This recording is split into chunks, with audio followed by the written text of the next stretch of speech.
Bəli, hörmətli 105 FM dinləyicilər, anonslardan da eşitdiyiniz kimi biz bugün sizinlə bərabər təbii ki gözlərdən danışacaq. Oftalmoloji hər hansı bir probleminiz varsa nə edirsiniz?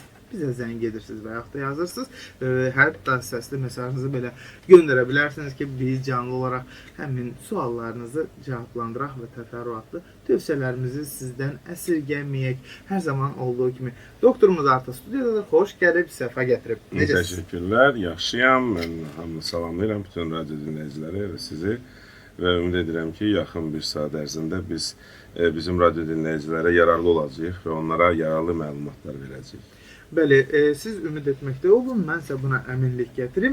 Çünki bizim bugünkü mövzumuz hər kəsi maraqlandıracaq bir mövzudur. Şəkərli diabetin gözlərimizə verə biləcəyi mənfi və yaxud da müsbət təsirlər, yəni fəsadlardan danışacaq. Hörmətli dinləyicilər, daha da radionuzun səsini qaldırın. Çünki elə indi bizim həkimimiz sizə şəkərli diabetin gözdə nə kimi fəsadları ola bilər, onlardan danışacaq.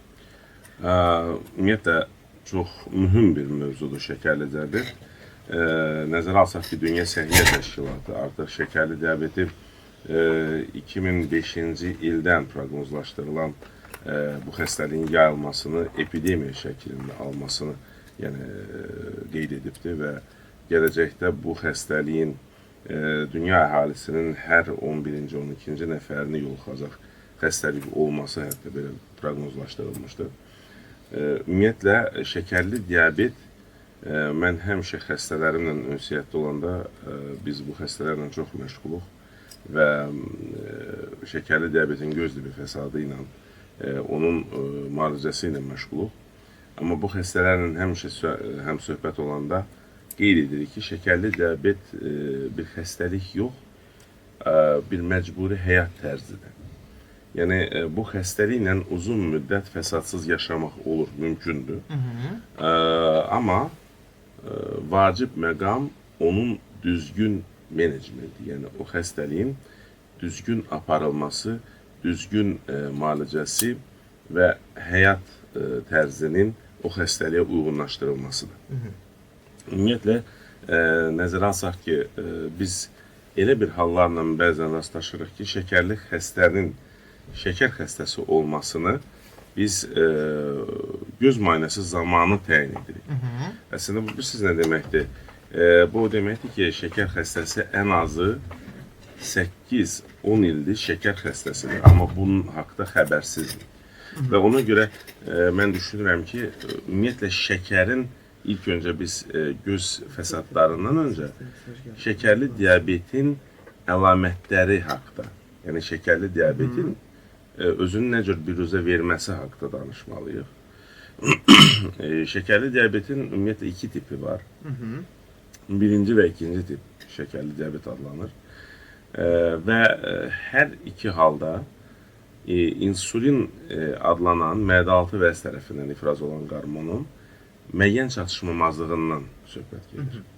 İnsulin qarmonu bir cür bizim hüceyrəmizə şəkər molekulunun, hansı ki bizim bədənimiz üçün bir yanacaqdır. Bax, bu yanacağı bizim hüceyrələrimizin içərisinə salıb, onun hüceyrənin içərisində mənimsəməsinə kömək edən bir maddədir. Və bu iki tip şəkərli diabetin fərqli, belə deyək də, patogenezi var. Yəni ki, nədən əmələ gəlməsi. Birinci tip şəkərli diabetdə ümumiyyətlə insulin qarmonu mədə-altı vəz tərəfindən normal ifraz olunur. Ya tam ifraz olunur, ya da ki, çox az bir miqdarda ifraz olur. Bu, qarmonun çatışmamazlığıdır və bu halda yalnız qarmon əvəz edici müalicə, yəni ki, insulin inyeksiya şəklində bədənə vurulmalıdır mütəmadi olaraq. Bu xəstəlik adətən cavan insanlarda, yəni cavanlıqdan əmələ gələn xəstəlikdir və çox şiddətli axına malikdir. Amma vaxtı-vaxtında insulin əvəz edici müalicə aparılsa, yəni belə insanlar uzun müddət fəsadsız yaşaya bilirlər. İkinci tipdən biz danışanda, bu artıq bədəndə insulin qarmonunun bir proinsulin deyilən bir forması var ki, o mədə-altı vəz tərəfindən ifraz olunur. Yəni ki, belə deyək də, nakam qarmon adlandıraq bunu. Və bu bədəndə kamilləşib artıq hüceyrəyə təsir edir. Bax, o kamilləşmə prosesində gedən bir əngəldir. Yəni, insulin qarmonu belə deyək, qanda var, bəli, azdır, amma yetəri qədər ola bilər, amma onun hüceyrəyə şəkəri mənimsəməyə kömək etməsi yetəri qədər deyil. Və bu hallarda adətən müalicə tabletka şəklində, həb şəklində aparılır öncə və belə xəstələr görürsünüz, bəzən deyirlər ki, mən insulinə keçmək istəmirəm, amma bəzi hallarda insulinə keçməyə ehtiyac olur. Nədən? Çünki bədənin kompensator mexanizmləri, yəni bədənin öz o daxili qüvvəsi tükənir getdikcə və tabletka şəklində atılan dərmanlar, hansılar ki, proinsülinin insulinə keçməsinə kömək edir və onun təsirini aktivləşdirir. O dərmanların müəyyən dərəcədə qaraciyərdə ziyan təsiri var və onu da nəzərə alsaq, artıq müəyyən dövrdən sonra məcburən insulinə keçmək lazımdır. Buna görə bütün şəkər xəstələrinə, ikinci tip şəkər xəstələrinə, yəni mənim tövsiyəm odur ki, əgər sizin endokrinoloqunuz tövsiyə edirsə insulinə keçmək, bundan qorxmaq lazımdır. Bəzi insanlar deyirlər ki, mən insulinə keçməkdən qorxuram, öyrəşər bədənim və s. Yəni, burada bu söhbətlər aparılmamalıdır. Nədən? Çünki əgər o qarmonun artıq çatışmamazlığı varsa bədəndə, o xaricdən bədənə vurulmalıdır. Yəni, iynə şəklində vurulmalıdır. Bu dəqiqə üçün bu iynələr o qədər ağrısız, o qədər belə deyək, kamilləşib ki, artıq qələm şəklində, öz üzərinizdə daşıya biləcəyiniz vəziyyətdə. İnsulinlərin bir neçə dənə formaları, həm qarışıq, həm uzun təsirli, qısa təsirli. Yəni, bütün bunları nəzərə alsaq, xəstələr üçün tam şəkildə şərait var ki, onlar öz müalicələrini keyfiyyətli və həyat keyfiyyətini qaldırmağa, yəni yüksəltməyə imkanlar var. Bu imkanlardan yararlanmamaq çox böyük bir səhvdir. Və yəni deyirəm ki, bu, belə deyək, bir giriş söhbəti biz etdik. Bu çox vacib bir məqamdır. Biz bunu vurğulamalıyıq. Ki, müalicə düzgün aparılmalıdır. Ki, insanlarımız şəkərli diabet sözünü eşidəndə bir, belə deyək də, hansısa bir ağır bir xəstəlik kimi qəbul etməsinlər. Bəzən, bilirsiniz, o xəstəliyin xəbərini eşidəndən sonra keçirilən təlaş, bəzən bu insanlarda biraz da şəkərin qalxmasına, daha ağırlaşmağa, vəziyyətin ağırlaşmasına gətirib çıxardır. Və şəkərin əlamətləri haqqında danışmaq istəyirəm. Dediyimiz kimi, bu xəstəlik özün ilk dövrdə biruzə vermir. Amma kiçik əlamətlər var. Bunlar, məsələn, ağızda quruluq. Ən tez-tez rast gələn ağızda quruluq hissi. Ayaqlarda ağrılar, əzələ ağrısıdır. Bu sümük ağrısı yox, məhz əzələlərin ağrısıdır. Birdən əmələ gələn halsızlıqlar, birdən əmələ gələn tərləmə, soyuq tərləmə. Müəyyən hallarda gözün qabağında qaralmalar, yəni ümumiyyətlə görüntünün qaralması və bu halsızlıqla müşahidə olunur adətən. Bax, belə hallar, bədəndə qaşınmalar, müxtəlif nahiyələrdə birdən bədəndə qaşınmalar səbəbsiz yerə qaşınmalar başlayır, bəli. Yəni, bax, bütün bu əlamətlər kiçik əlamətlərdir. Şəkərli diabetə xas olan əlamətlər. Yaraların gec sağalması, görürsünüz ki, balaca bir cızıqdır. Amma həftələrlə qalır, yəni yara bağlanmır. Bax, bu əlamətlərə diqqət etmək, yəni bədənin sizə səsləndiyi məqamlarda siz diqqət etməlisiniz və əgər belə hallarla rastlaşırsınızsa, mütləq şəkildə şəkər həkiminə, yəni endokrinoloqa müraciət və ya ən azı terapevtə müraciət, şəkərin yoxlanması, glikalizə olunmuş hemoqlobin deyilən bir göstərici var qanda, həftəlik şəkərdə bunu bəzən adlandırırlar, aylıq şəkərdə adlandırırlar. Yəni, onun yoxlanması müəyyən dərəcədə sizə kömək edəcək ki, siz aşkarlarsınız. Bu xəstəlik sizdə var ya yox. Niktoriya, poliuriya, yəni ki, gecə vaxtı tez-tez sidiyə getmək, yəni normalda siz tutalım ki, 2 dəfə, 3 dəfə gün ərzində gedirsinizsə, birdən görürsünüz ki, 6-7 dəfəyə bu artdı, heç nədən. Heç hansı bir dərman qəbul etmirsiniz və s. Yəni, bu əlamətlərə mən çox xahiş edərdim. Bizim radio dinləyicilər diqqət etsinlər, əgər belə əlamətlər varsa, mütləq yoxlansınlar. Bax, bunları sadalayandan sonra biz artıq şəkərli diabetin göz fəsadına keçə bilərik. Bəli. Nədən? Biz göz fəsadlarından danışacağıq təbii ki, çox təfərrüatlı şəkildə bizə endokrinoloq kimi bütün şəkərli diabetə aid bildiyiniz və yaxud da bilmədiyiniz bütün məqamları çatdırdınız, hətta təkrar elətdiniz. Bəli, hörmətli 105 FM dinləyiciləri, saatlarımız 12:20-ni göstərir. Bu isə o deməkdir ki, bizim efirimiz hələ də davam edir.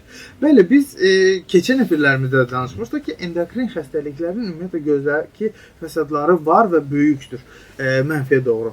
Lakin şəkərli diabetin üzərində daha çox dayanmaq istəyirəm, çünki bəzən siz də az əvvəl vurğuladınız, insanlar özünün şəkərli diabet xəstəsi olduğunu anlamır. Hansısa bir prosedura məruz qalanda, məcbur olanda aşkarlanır.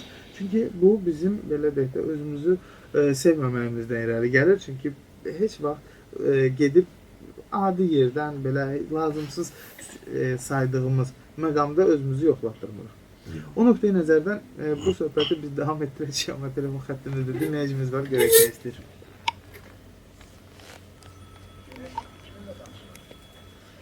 Hər vaxtınız xeyir, kiminlə danışırıq? Salam. Buyurun, Səlih xanım. Salam. Olsun ki, necə lazımdır belə bizə məlumatlar verir, endokrinoloq kimi gözəl məlumatlar verir. Həkimdən istəyirəm, soruşam ki, mənim qızımın 45 yaşı var. Artıq 15 ildir o ikinci tip şəkərdir. Bəli. Ancaq bu insan, inanırsınız, mən bir ana kimi çox məni narahat edir bu. Həddindən artıq narahat edir məni. Bu insan heç cürə özünə baxmır da. Bax, nə qədər deyirəm, bu elə, belə elə. O qədər, bax, darçınla, məsələn, cürə-bəcürə var da, eləyirlər. Qulaq asmır da mənə. Bir, keçən dəfə siz, mən elə gəlir ki, bir bitki dediniz. Hansısa bir bitki yadımdan çıxdı. Tapinambur. Necə? Tapinambur adlanan ayrı cür yer alması da deyirlər ona. Narıncı gülləri olan kök, belə deyək, kartofa bənzər kökü olan bir bitkidir. Həmin... Onu istəyirdim bilməyə ki, onu necə istifadə eləmək olar? Yəni, onu siz adi kartofun yerinə əvəz edici kimi istifadə edirsiniz. Yəni, tutam ki, əgər mətbəxdə siz kartof qızartması və s. edirsinizsə, onu əvəz edirsiniz ondan. Yəni, dadına görə, öz kulinar keyfiyyətlərinə görə demək olar ki, oxşar bitkidir. Amma onun tərkibində inulin deyilən bir maddə var, insulinə oxşar bir molekuldur. Onu çiğ də yemək olar, amma çox yaxşı nəticə verir onun istifadəsi, həm dietik kimi, həm də ki, şəkərin müəyyən dərəcədə azalmasına da səbəbkar olur. Bəli. Həm də gözündə zəiflik deyir ki, axşam vaxtı bax gözünü pis görür. Bəli. Ayaqlarım ağrıyır. Bizi görürsə elə ayaqlarımın ağrısından. Bilmirəm, mən daima nə cür doktorun yanına gəlsə, yəqin ki, doktor radiodirləyicisi adından belə, mənim qızımdır da, istəmirəm ki, şey olsun. Bir dənə də balası var, istəyirəm onu. Yəni, Allah saxlasın. Siz bu kimi məqamdan narahat olmayın. Siz bizim Ergün həkimə müraciət edə bilərsiniz istədiyiniz vaxtda. Ergün həkim sağ olsun, hər zaman yanımızdadır, dəstəkdir bütün dinləyicilərimizə. Və belə bir mesajımız var. Sizi və həkiminizi salamlayıram. Mənim şəkərim yoxdur, qanımda laxtalanma var. Ayaqlarımın ağrısından yata bilmirəm. Tez-tez yuxulu yığıb açıram. Bu nə ilə əlaqədar ola bilər? Ümumiyyətlə, ayaq ağrıları əgər varsa və burada laxtalanmanın təkcə yüksək olması yox, bura həm də tromboflebit xəstəliyin olub-olmaması və ayaq venalarının əgər genişlənməsi varsa, yəni bunun zahirən də bəzən görsənir, ayağı səthinin, yəni dəri altı səthi həlləyəndə də hiss olunur ki, orada damarının qabarması var. Əgər belə hal varsa, bu varikoz xəstəliyi hesabı oluna bilər və o zaman varikoz xəstəlikdə uzun müddət ayaq üstə qalanda və s. ağrılar ola bilər. Bu qıcılma kimi bəzən oxşar ağrılar olur. Yəni, bu hallarda sözsüz, mütləq şəkildə həkim fleboloqa müraciət etmək lazımdır, damar həkiminə və o baxıb, yəni söyləyə bilər problemləri də. Əgər hər hansı bir elə bir oxşar əlamət yoxdursa, amma xəstə nə vaxtsa travma alıbsa və s. burada revmatik xəstəliklər, revmatik ağrılar da ola bilər. Burada C-reaktiv zulal və belə deyək də əsas iltihabi əlamətlər var. Revmatoid üçlük deyilən bir göstərici var. Onlar yoxlanmalıdır, qan göstəriciləri. Yəni bu məqam, ağrı, biz həmişə deyirik ki, ağrı bizim bədənimizin bir siqnalıdır. O siqnal bədən bizə göndərir ki, biz bilək ki, haradasa müəyyən bir problem var. Və onu dinləməyə bacarmaq lazımdır və sözsüz tək başına belə hallarla baş açmaq, oradan nəysə bir diaqnoz qoymaq, sözsüz ki, xəstə özü onu edə bilməz və mən tövsiyə edirəm can həkimi və damar həkiminə, fleboloqa müraciət etsin xəstə. Ondan sonra artıq aşkarlanacaq ki, səbəblərdir. Aydındır. Biz elə şəkərli diabetin gözümüzdə olan fəsadlarına keçid alırdıq ki, indi keçid alalım, buyurun. Demək, şəkərli diabetin göz fəsadının mən istəyirəm öncə patogenezi, yəni səbəbi, nədənin düzgün anlayaq. Burada iki dənə mexanizm yer almaqdadır. Birincisi, damar keçiriciliyinin pozulmasıdır. Yəni, fikirləşin, düşünün ki, şəkər molekulu, yəni biz onu şəkər tozunu görürük. Yəni, şəkər tozu xırda bir kristallardır.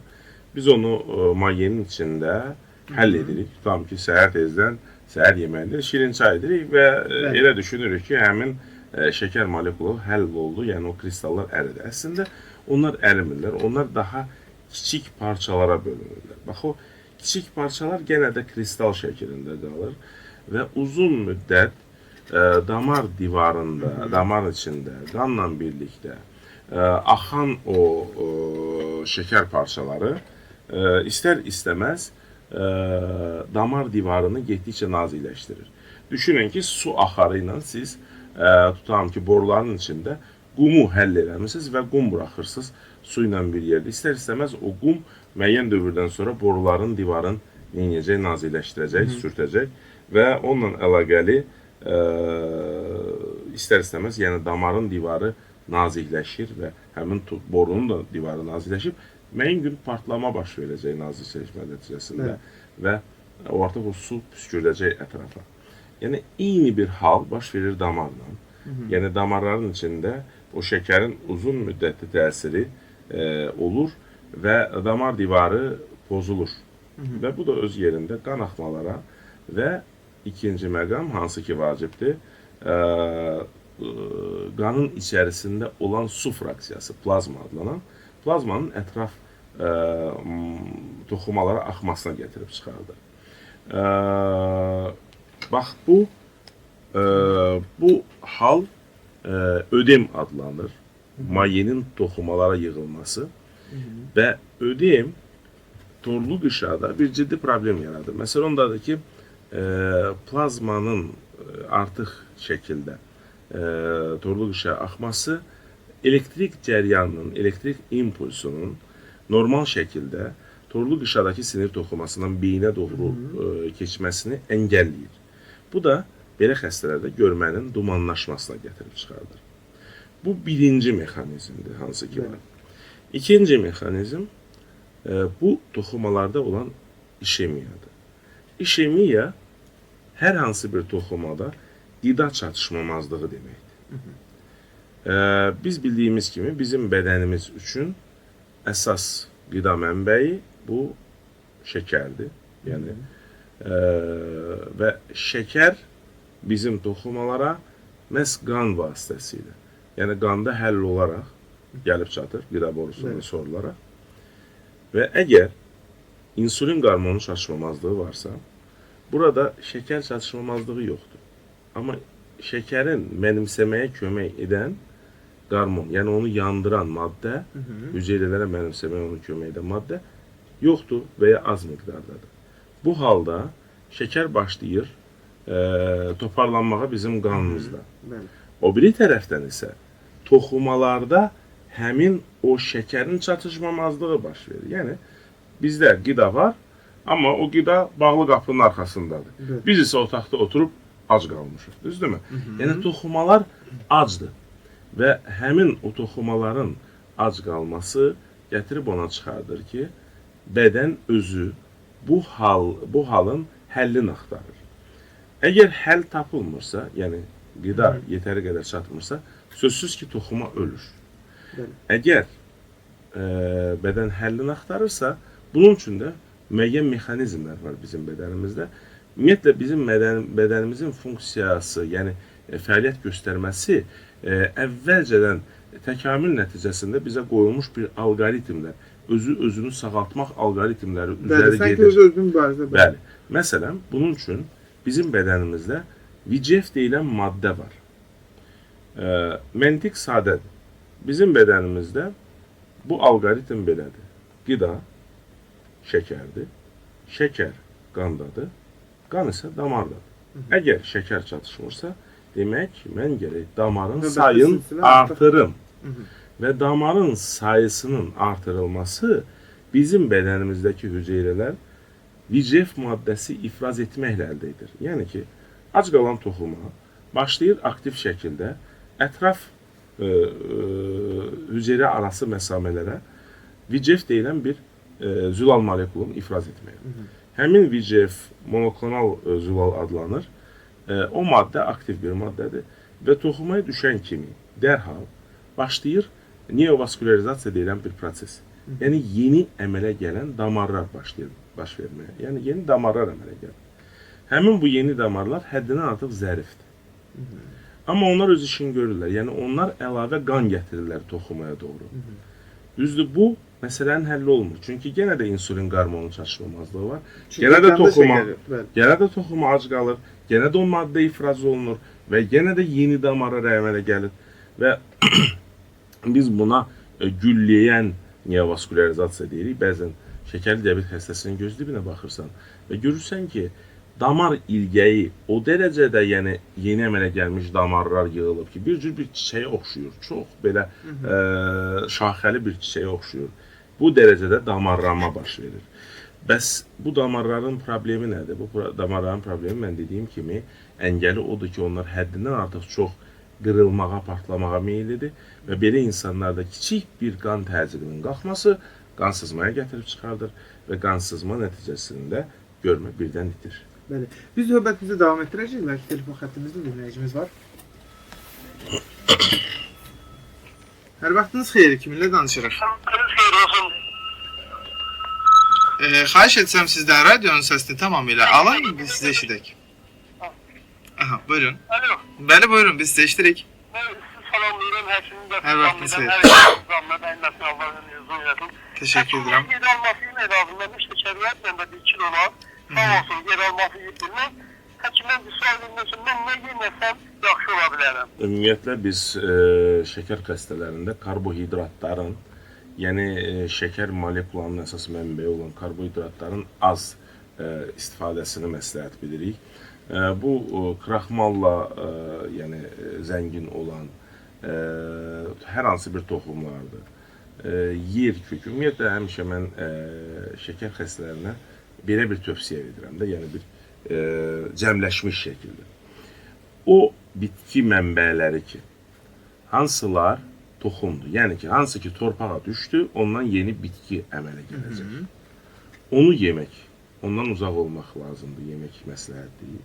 Və o şey ki, yerin altında yetişir, yerin üstündə yox, yerin altında. Nədir? Məntiq sadədir. Hər hansı bir toxum yeni bir canlını dünyaya gətirəcək. Onun içində həmin o yeni bitkinin əmələ gətirəcək qüvvə var. Həmin o qüvvə böyük bir enerji mənbəyidir. Ona görə hər bir toxumun içində konsentrə olunmuş karbohidrat mənbəsi var. Ona görə siz onu qəbul etdikdə, baxın, adi bir götürək lobya toxumu. Lobya toxumu torpağa düşdü, ondan yeni bir bitki əmələ gəlir. Həmin o yeni bitkinin əmələ gəlmə ərəfəsində qida mənbələri o vaxta qədər ki, hələ kök sistemi formalaşmayıb, məhz o lobyanın içindəki karbohidratlardan alınır. Çox güclü bir konsentrə olunmuş maddə toplusudur. Və siz onu qəbul edirsiniz. Elə bir ki, bir enerji bir mənbəyini atırsınız daxilə, amma siz onu mənimsəyə bilmirsiniz. İnsulin çatışmamazlığı var. Doktor, burada ikili fikir ayrılığı yaranır hazırda. Bəli. Deyirsiniz ki, torpağın altında bitən heç bir bitkini yemək tövsiyə etmirəm. Bitkinin torpağın altında olan hissəsi ikinci məqamdır. Bu kökdür. Hər hansı bir kök torpağın ki altındadır. Yuxarıda olan onun yaşıl hissəsini qidalandırmaq üçün torpaqdan bütün belə deyək, qida maddələrini özündən keçirdib, qaldırır yuxarı, yaşıl yarpaqlara doğru. Amma özü torpağın altında olaraq, həmçinin o nəyi ki sovurur torpaqdan, yenə də maddələr, hansılar ki vacibdir, enerji maddələri, onlar toparlanır bir ehtiyat kimi. Çünki sabahki gün ola bilər ki, torpaq tükənsin, amma kök o həmin toparladığı ehtiyatlardan istifadə edəcək. Və siz nə var ki götürürsünüz, kartofu yeyirsiniz, düzdürmü? Onun içində toparlanmış bütün o enerjini yenə də tükənmək lazımdır, yəni tükədilməlidir bədəndə. O da alınmır, çünki insülin çatışmamazlığı var. Yəni hər bir şey ki enerji toplayır, birincisi kökdür, ikincisi toxumdur. Hər ikisi o yaşıl yarpağı qidalandırandır. Mənə bax, dedilər, baxmaq üçün nə lazımdır insana? Təbii ki, sağlam göz lazımdır. Sağlam göz isə hardadır? Təbii ki, İstanbul Enes Klinikasının göz mərkəzində. Çünki həmin göz mərkəzinin şöbə müdürü Ergün Rəşdəzədə də hazırda studiyamızdadır, qonağımızdır. Sizə tövsiyələri ilə bərabər gəlib. Doktor, belə bir sualımız var. İlk öncə bir neçə mesajımız var. Mən mesajların sırasını qarışdırdım. Cavit Doktor Radyomuzun əməkdaşlarından sizə insanlara gözünə nur verən gözəl həkimimiz Ergün bəyə də böyük ehtiramla salamlarımızı çatdırırıq. Sağ olun ki, veriliş yaratmışsınız. Biz də təşəkkür edirik. Ucardan təşəkkür edirlər bizə. Çox sağ olun. Və belə bir sualımız var. Salam, çox gözəl izah edirsiniz. Yəqin ki, sizə deyir, mənə demir. Anamda da şəkər var, az faizdədir, amma deyir ki, gözlərim göynəyir. Belə olmalıdır ümumiyyətlə, nə ilə əlaqədardır? Bəzən gözdə göynəmələr şəkər xəstələrində şəkərin konsentrasiyasının qanda yuxarı qalxması ilə də əlaqəli ola bilər. Ona görə o məqamlarda ki, nə vaxt gözdə göynəmə başlayır və siz bilirsiniz ki, siz şəkər xəstəsiniz. Mən tövsiyə edərdim, həmin məqamlarda qanda şəkəri ölçmək aparılsın, ölçülməsi aparılsın. Hər bir evdə belə deyək, şəkər xəstələrində demək olar ki, şəkər ölçən cihaz var. Ölçüb göstəricilərə baxasınız. Çünki nə var ki, sizdə qanda şəkər dərəcəsi qalxırsa, o zaman bütün bədəndə olan mayelərdə də həmin o şəkərin konsentrasiyası qalxır. Çünki bədənimizin bütün mayeləri bizim qanımızdan doğrulur. Və ona görə belə insanlarda görürsünüz, bayra gedəndə silikə yanma baş verir. Qaşınma, bax dedik biz bayaq, bədənin müəyyən yerlərində qaşınmalar baş verir. Nədən? Çünki tərimizlə bir yerdə ifraz olur yüksək dərəcədə şəkər və şəkər yandırıcı təsirə malik olduğuna görə həmin o qıcıqlandırır dərini və dəridə qaşınma baş verir. Yəni, o nöqteyi nəzərdən gözdə də göynəmə, qızartının səbəbkarı ola bilər. Ona görə həmin məqamda yoxlamaq, əgər şəkərin dərəcəsi həmin məqamda normaldadırsa, o zaman əlbəttə ki, həkimə müraciət edib mütləq səbəbi araşdırmalıdır. Nədən gözdə həmin o qızartı və göynəmə var? Burada da allergiya da ola bilər və s. Sadəcə bunu müayinə zamanı aşkarlamaq olar. Bəli, özündən çox anasını düşünən 36-64 nömrəli dinləyicimiz bütün övladlar özlərindən çox öz valideynlərini düşünməlidirlər. Bu boynumuzun borcudur. Çünki onlar bizi böyüdüb boya başa çatdırır ki, sonra da biz onların qarşısına qalaq. Siz nə edirsiniz? Təbii ki, siz 070-702-12-12 nömrəsi ilə əlaqə saxlayırsınız. Qeydiyyata düşürsünüz, növbə alırsınız və mütləq şəkildə ananızı Ergün həkimin yanına aparırsınız ki, müayinədən keçsin. Və radiodan gəldiyiniz üçün tamamilə bu proses sizə ödənişli olacaq. Və növbətdə telefon zəngimiz var. İstəyirəm onu dinləyək. Az sonra dinləyəcəyik, bəli. Biz söhbətimizi davam etdirək. Bəli. Demək biz söhbətimiz belə deyək. Mübahisəmiz yox, söhbətimizi davam etdirək. Söhbətimiz qida məhsullarından getdi, amma mən istəyirəm qaydaq yenə də göz fəsadlarına. Nəyə görə bu göz fəsadı baş verir, anladıq. Yəni, mexanizmlə. Demək, birincisi işemiyadır. Yəni, qida çatışmamazlığıdır və onunla əlaqəli yeni əmələ gəlmiş damarlardır.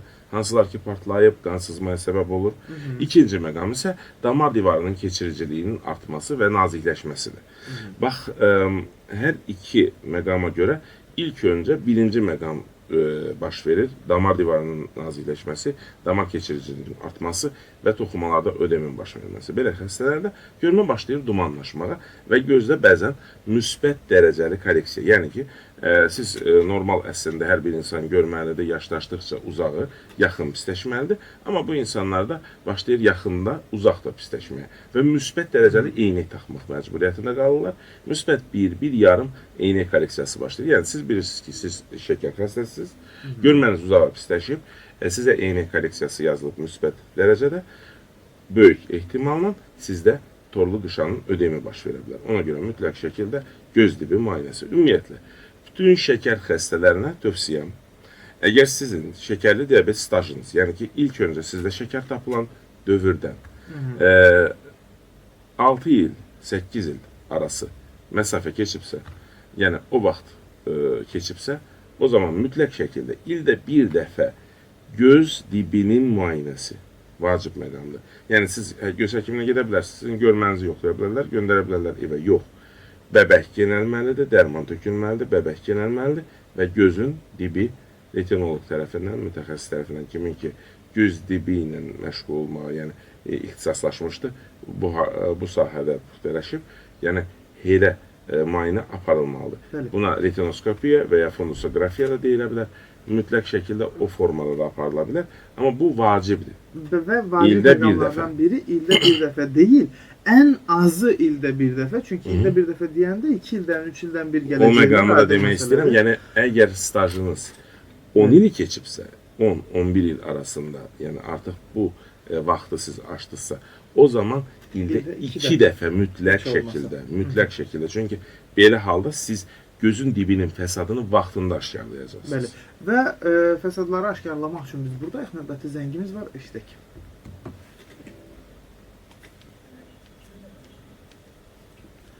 Hər vaxtınız xeyir. Kiminlə danışırıq? Buyurun, eşidirik sizi. Salamlayıram. Buyurun, Nur bəy. Biz eşidirik. Həkimə bir sualım var. Mən bu özdə doktor gözüm şişir də, bir gözüm mən şeylər bir ki ağrı vurur. Qafaq, üst qafağım qıpqırmızı olur. Axşama kimi o şiş çəkilir, çıxır gedir. Hər 15 gündən bir olurdu. İndi 2 gündən bir elə ağrı, özgə ağrı. Nə qədər vaxtı siz bundan əziyyət çəkirsiniz? 1-2 il olar. Həkimə müraciət eləmisiniz bu 2 il ərzində? Eləmişəm. Biri neallediyadır. Biz demədə bağırsağımda problem var. Sonra axırıncı dəfə dedilər ki, o mediyə getmək lazımdır. Göz qapağının üzərində olan şişkinlik, yəni nə cürdür, bərk bir, yumuru bir əlləyirsiniz orada, yumuru bir qabarcıq var, yoxsa ümumilikdə bütün göz qapağı şişir? Bütün şişir. Belə bir ki, ağrı vurur, şişir darabında. Bir tərəfdən də ancaq, yoxsa hər iki tərəfdən? Bir tərəfdən. Ağrılıdır? Ağrılıdır, ağrı ilə gəlib. Bir də qıraqda tor kimi nəsə var. Əl vuranda həmin şişkinlik nahiyəsinə ağrı olur? Olur. Göz qapağı qızarır həm də? Gözüm qapağı qızarır. Elə bir hissiyyat var ki, elə bir ki, ürək döyüntüsünü hiss edirsiniz orada, pulsasiya. Pulsasiya var? Elə bir nəsə orada vurur, qızdırma kimi olur. Aydındır. Təşəkkür edirik sualınıza görə. Bəli, biz sualı cavablandıq. Belə xəstələrdə mütləq şəkildə biz bir neçə dənə əlaməti burada görürük. Ödem, ağrı, yəni rubor, biz həmişə onu deyirik, qızartı, tumor da olur. Ağrı, ödem və qızartı iltihabın əlamətidir. Və burada əgər biz allergik şişmədən söhbət gedərdisə, o zaman həmin nahiyədə ən azı ağrı olmamalıydı. Və yaxud da qızdırma olmalıdır. Bəli, əgər ağrı varsa, o zaman biz bunu iltihabi proses və bu əgər xroniki hal alıbsa, ola bilsin ki, həmin nahiyədə hər hansı bir əlavə xroniki iltihabi proses var. Bu, frontit ola bilər, yəni bunun ətrafı ciblərdə gedən xroniki infeksiyon prosesi, qaymalit də verə bilir belə bir görüntünü.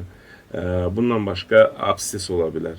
Amma absses kəskin prosesdir, xronik hal almır və əgər kəskin şəkildə baş verirsə, istər-istəməz bu hər hansı bir öz həllini tapmalıdır. Ya absses partlamalıdır və ya ətrafa yayılıb flegmona verməlidir. Yəni, bütün bunlara nəzər alsaq, daha çox xroniki prosesi xəstə bunu belə vurğulayır.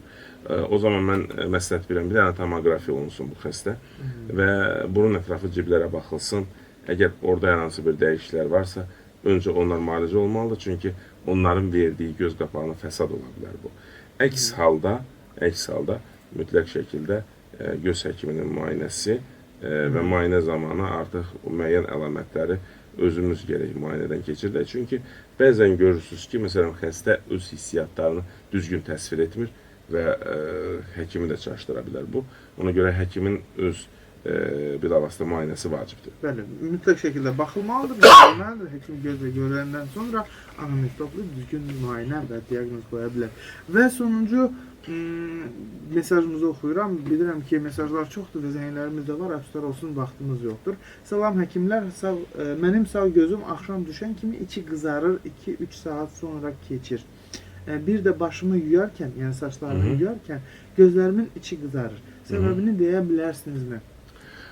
Çox maraqlı sualdır. Yəni hər hansı bir belə deyək də qızartının baş verməsinin səbəbəsində çox geniş bir sualdır. Çünki burada müxtəlif səbəblər baş verə bilər, amma xəstə vurulur ki, daha çox axşam vaxtı olur bu qızartı.